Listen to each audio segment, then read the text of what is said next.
Hi everybody, Richard Barton here. Yet another installment of a discussion I've been having with Renegade4dio, Tom. Hi. Um, yeah, interesting description of the slow motion conversation. I kind of like that. It was a good explanation or description of what it is. Um, and yeah, I can understand why you want to limit the number of these that go on, because some people get a little bit I don't know, lose interest after a little while. I did want to say a couple of things about what we discussed over the course of this discussion. One of them is that there are a lot of points that I do agree with you on. The top-heavy accumulation of wealth that you spoke of earlier, I thought was somewhat of a good analysis in certain respects. Usually you need a foundation, and to maintain that, I still think need to have to go back to some sort of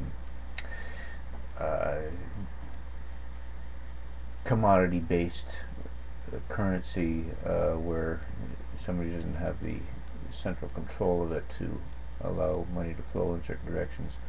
Um, But there was something else you did say that was I thought was keenly important, and I agree with, and it's something that I've been focusing on with the talk of institutions as I have, and how they tend to become automated and tend to create a lot of problematic issues, such as the blowback we spoke of before.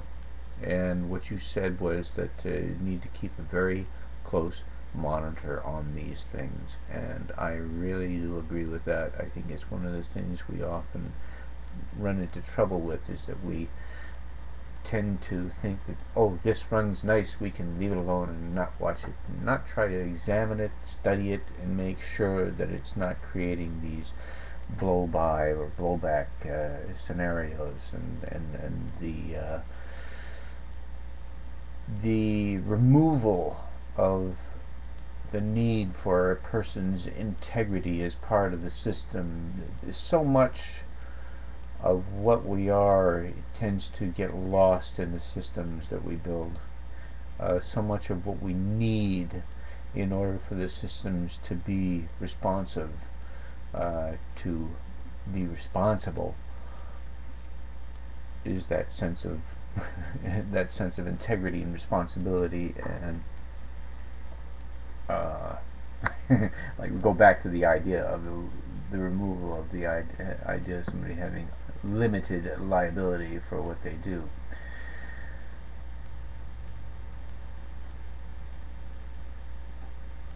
I guess I'm still having trouble with it, attaching it to the amount of wealth that a person accumulates, but I can see your point. I can see the idea.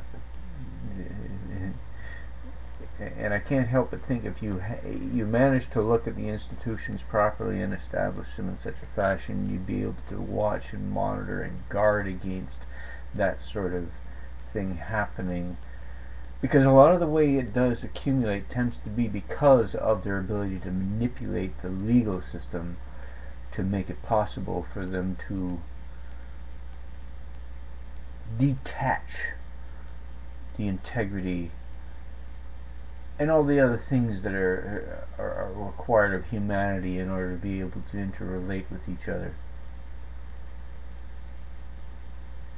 Yeah, yeah, a lot more to be considered in that, and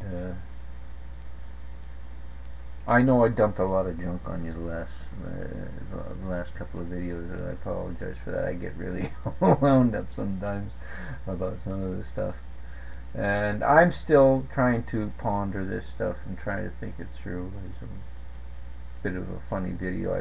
I'd imagine you probably saw it, where I had interjected that perhaps the idea of a corporation wanting the company to have the privileges of being an individual, of human rights and whatnot, should also entail the need to die as a human does.